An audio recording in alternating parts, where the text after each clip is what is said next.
قربنا على نص رمضان وانت حاسس انك غير متحمس ومحبط، ما تضيعش يوم تاني. محدش عارف اذا كنا هنعيش لحد رمضان الجاي ولا لا. النهارده ان شاء الله هنحاول نتغلب على المشاعر دي عشان نحقق احسن استفاده من رمضان دينيا ودنيويا. كمان انت عارف ان احسن وقت تذاكر فيه هو وانت صايم. معايا الدليل. هنحاول نجهز نفسنا للنجاح من خلال اتباع 3 حاجات مهمه، وكمان في اخر الفيديو هقول لك على روتين نحاول نمشي بيه مع بعض عشان نحقق اكبر استفاده من رمضان. فيلا بينا. انا متفائل. كان في مجموعه من الباحثين عايزين يعملوا تجربه يقيسوا بيها تاثير الصيام على مرضى السكر، فما لقوش احسن من ناس مسلمين صايمين وعندهم السكر عشان يعملوا عندهم التجربه دي. بداوا التجربه وهم هدفهم الاساسي يشوفوا تاثير الصيام على مرض السكر، ولكن مع مرور الوقت الناس المسلمين الصايمين دول كان بيظهر عليهم اعراض نفسيه زي الاحباط، زي عدم التحفيز، زي حتى الخجل. فحاول الباحثين يدرسوا هم ليه بيحسوا بالاحاسيس دي، وعملوا تجربه على مجموعه اكبر من الناس الصايمين سواء عندهم السكر او ما عندهمش، عشان يشوفوا اسباب الاحساس بالاحباط وعدم التحفيز والخجل اللي بيصيب الناس المسلمين في رمضان. ووصلوا ان 40% من الناس اللي حطوهم في التجربه دي بيحسوا بالاحاسيس دي، وتوصلوا لاهم 3 اسباب بتخلي الناس بتحس بالاحاسيس دي خلال شهر رمضان. السبب الاول هو انهم حطوا اهداف كبيره وما وصلوش عليها. السبب الثاني هو انهم كانوا بيبصوا على اخر الشهر. السبب الثالث هو انهم كانوا بيقارنوا نفسهم بالناس اللي حواليهم. تعال نوضح ال3 اسباب دول. السبب الاول وهو انهم كانوا بيحطوا اهداف كبيره. يعني مثلا انت قلت انا رمضان داخل عليا اهو، انا عاوز اختم 3 ختمات، عايز اتصدق كل يوم ب 50 جنيه، عايز اخلص كل المذاكره اللي عليا، عايز اسمع سلسله سيره وسلسله تفسير وسلسله تدبر قران. وجيت لقيت نفسك في اليوم الخامس او السادس ما عملتش حاجه، قرات نص جزء في اليوم، ما ذاكرتش، ولقيت نفسك وانت راجع من الجامعه معكش فلوس تروح، فضلا عن انك معاك فلوس تتصدق اصلا. فبتصاب بالاحباط والياس وانك ما حققتش الاهداف اللي انت حاططها. فحل الموضوع ده هو انك تبدا يوم بيوم. انا النهارده هصحى هقرا الكم ده من القران، وهذاكر الكم ده من المذاكره، وهتصدق الكم ده من التصدق، وهصلي العدد ده من الركعات. اليوم خلص وانت حققت الاهداف دي، فانت بتكافئ نفسك من غير ما تدي نفسك اي حاجه، ولكن تحقيقك للاهداف هو بحد ذاته مكافاه. فده يخليك متحمس ومتحفز انك تعمل تاني يوم بطريقه زي دي او احسن. ولو ما حققتش الاهداف دي فانت خلاص قفلت الصفحه دي، وهتبدا صفحه جديده تانيه بكره تحاول تحقق فيها الاهداف دي. ولكن انت لما تقول انا هقرا في اليوم 3 اجزاء، وتيجي النهارده تقرا نص جزء، تقول بكره انا هقرا 5 أجزاء ونص عشان اعوض امبارح، فده بيزود عليك الضغط. وكمان انت بتظبط نفسك عشان تفشل، لانك مش هتقدر تقرا 5 أجزاء ونص بكره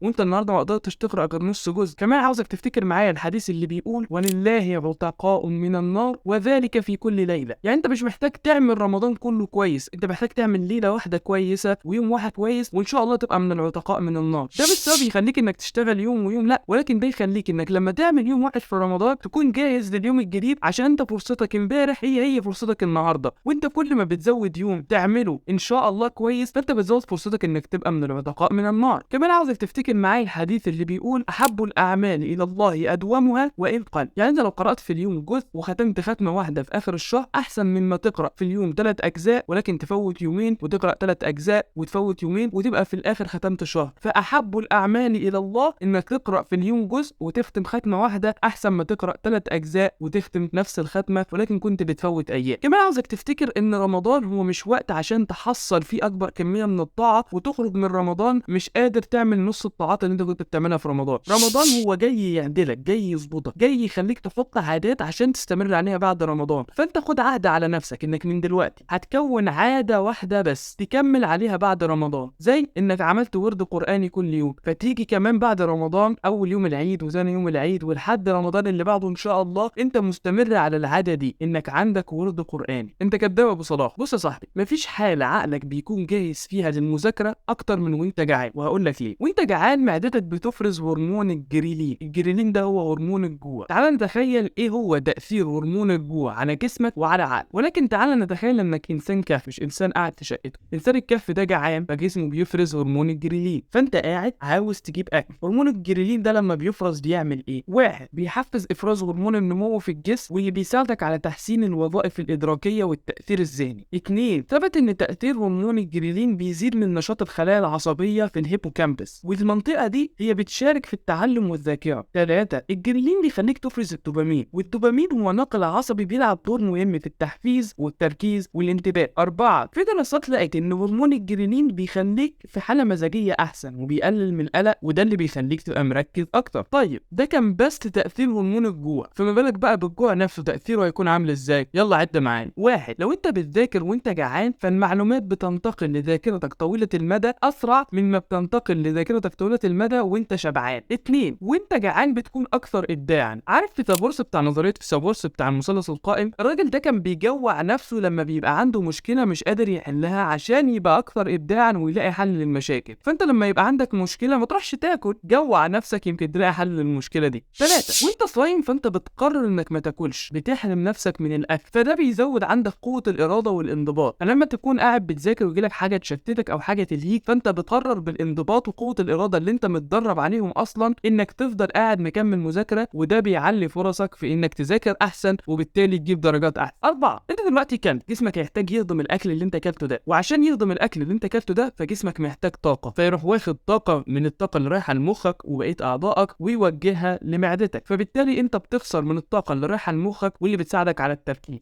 المره الجايه بقى ما تاجلش المذاكره لبعد الفطار، عشان لو اجلتها لبعد الفطار فالنسبه الاكبر انك مش هتذاكر. هو انا اللي بقول، العلم هو اللي بيقول. حط نفسك على المسار الصحيح، حط نفسك على المسار الصحيح. دلوقتي في حاجتين مهمتين احنا عاوزين نحققهم في رمضان، واجباتنا الدينيه وواجباتنا الدراسيه. في حاجات محيطه بينا ممكن تساعدنا اننا نحقق الاهداف دي لو عملناها بالطريقه الصحيحه، وممكن تلعب ضدنا لو عملناها بالطريقه الخاطئه. الثلاث حاجات المهمه دول هم النوم والاكل والرياضه. نبدا بالنوم. في تجربه عملوها عشان يقيسوا تاثير النوم على التركيز والقدره على حل الامتحانات بالذات. جابوا مجموعتين من الطلبه لمده اسبوع ادوهم منهج يذاكروه، وليله الامتحان خلوا مجموعه يناموا من 6 ل 8 ساعات وخلوا المجموعه الثانيه تنام من 3 ل 4 ساعات. مين اللي حقق نتائج احسن؟ المجموعه اللي نامت، بديهي. ولكن حققوا نتائج احسن بنسبه قد ايه؟ بنسبه 30%، و30% دي نتيجه كبيره جدا. يعني مثلا 30% دي هي 3 درجات من 10، يعني بدل ما هتجيب 6 من 10 هتجيب 9 من 10. فان انت تنام فده عامل مهم ومساعد بانه يخليك تجيب 3 درجات او 30% زياده في امتحاناتك. 2 الاكل. بص، انا وانت عارفين ان السوبيا والتمر والمانجا والمحشي والبط والفراخ والبسبوسه والكنافه كل الحاجات دي تاثيرها سلبي جدا عليك. كل الحاجات دي بتخليك شاب عندك 20 سنه مش قادر تتحرك من مكانك ولا كانك عندك 90 سنه. كل واتبسط ودوق الاكل بتاع الحاجه وما ترفضش اكل حد، ولكن اعرف تاثيرات الاكل عليك. وحاول تحط دايما 3 اكلات مهمه تاكلهم بعد الفطار. تاكل بلح وتشرب ميه كتير وتاكل خضروات. البلح لانه سنه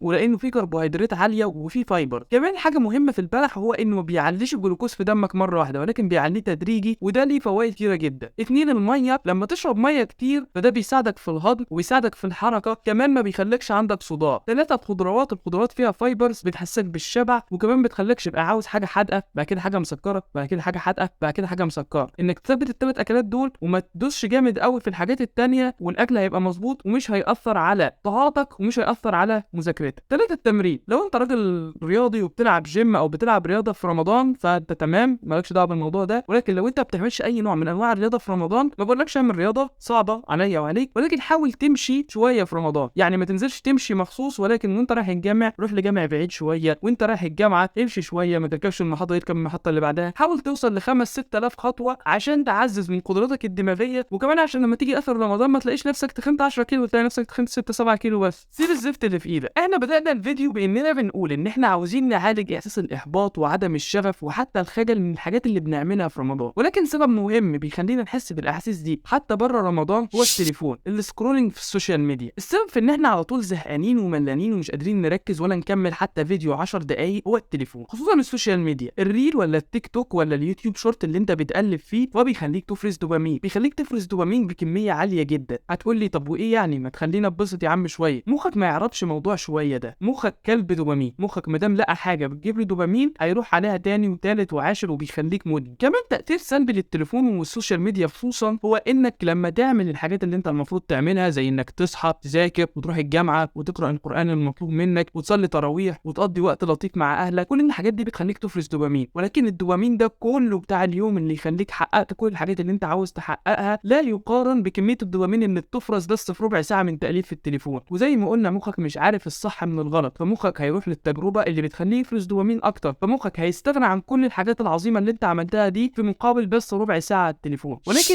الموضوع مش ميؤوس منه للدرجه دي. مخك عبيط، لو نسيت مخك الدوبامين اللي كان بياخده من التليفون فهيركز بس مع الدوبامين اللي بياخده لما تحقق انجازات، لما تصلي، لما تقرا قران، لما تقضي وقت لطيف مع اهلك، فهيبقى مدمن على العادات الصحيه دي، ولكن بشرط انك ما ترجعش للعادات السيئه اللي بتخلي مخك يبقى ميال ليها اكتر. فبجمله الصيام تصوم كمان على التليفون، تصوم عن السوشيال ميديا، تصوم عن الحاجات اللي بتدي دوبامين سهل، طبعا منها التلفزيون والمسلسلات. مسلسلات. اقول لك على روتين سهل حاول تمشي عليه في رمضان. طبعا لو انت بتعمل حاجه احسن من كده كمل عليها، ولكن احنا بنقول هنا ان احنا عاوزين نعالج ان احنا ما نخليش رمضان يضيع مننا، عاوزين ننقذ رمضان ونركز في حته ان احنا ممكن في اي ليله او في اي يوم نعمله صح ممكن نبقى ان شاء الله من العتقاء من النار. هنصحى نتسحر، هنصلي الفجر، هنقعد نذاكر ساعتين، بعدين هننزل الجامعه، واحنا في الطريق هنسمع حاجه مفيده، حاجه من تدبر القران، حاجه من تفسير، حاجه من حديث، ونحاول نثبت بلاي ليست واحده عشان مش كل يوم نبقى هنتخذ القرار ان احنا هنسمع ايه، وهتيجي ايام هتختار الحاجات السهله اللي مش مفيده زي التقليب على السوشيال ميديا او تتفرج على فيديو يوتيوب ملوش لازمه. فتقرر بلاي ليست تسمعها خلال بقيه شهر رمضان ان شاء الله، وتبدا اول ما تخرج من البيت انت عارف انت هتسمع ايه وعارف هتفضل تستفيد من ايه طول الطريق. هتروح الجامعه تخلص يومك وانت راجع تسمع شويه من البلاي ليست اللي انت بتسمعها، ترجع تصلي الظهر او العصر على حسب بقى انت بترجع من الجامعه امتى، تقرا شويه قران، عاوز تنام ساعتين يا ريت عشان تبقى فايق بعد الفطار، تفطر تقعد مع اهلك شويه، تنزل تصلي العشاء والتراويح. وفي هنا حاجه مهمه، انا كنت بدور هل انت احسن لك انك تصلي الصلوات الفائته عليك ولا تصلي التراويح، وحاولت استفتي كذا حد ودورت ولكن ما وصلتش لحل نهائي. فالمطلوب منك انك تدور في الموضوع ده، تروح تستفتي حد انت بتثق فيه وتشوف هل انت الافضل انك تصلي تراويح وانت عليك صلوات فائته، ولا تستغل وقت التراويح ده في انك تصلي الصلوات الفائته اللي عليك. تمام الحته دي؟ نكمل. خلص التراويح تاكل اكله خفيفه وتنام على طول عشان تصحى للسحور تتصحى وتبدا يوم جديد. الروتين ده بيضمن لك انك تعمل الاساسيات الدينيه والاساسيات الدراسيه، وطبعا تحاول تقلل التليفون او تلغيه على قد ما تقدر، وانت نازل الصلاه ما تاخدش التليفون معاك، وانت قاعد بتفطر ما تقعدش تقلب في التليفون. لو الجماعه مشغلين حاجه على التلفزيون مش مشكله، ولكن ما تفضلش متعلق بالتليفون، حاول تبعده عنك على قد ما تقدر. وانت بتقرا قران خلي معاك مصحف، اقراه من المصحف ما تقراهوش من التليفون. وانت بتسمع البلاي ليست التليفون في جيبك مش في ايدك، بص على الطريق وانت ماشي، ركز في الحاجه اللي انت بتسمعها. وانت بتذاكر طبعا التليفون بعيد عنك عشان ما ينهكش. وفي الاخر حاول تجتهد على قد ما تقدر. اليوم باظ في يوم تاني جديد، الساعه باظت في ساعه تاني جديده، الشويه اللي قبل الفطار باظوا في شويه بعد الفطار. ما تفضلش بتبص على اخر الشهر انا ختمت كام ختمه، انا سمعت كام فيديو ديني، انا ذاكرت كام شابتر. خد يوم بيوم، خد ساعه بساعتها. اللهم تقبل صيامنا وقيامنا، وان شاء الله ربنا يجعلنا من المعتوقين رقابهم من النار. ده كان كل اللي عندي النهارده، اشوفكم الحلقه الجايه. السلام عليكم.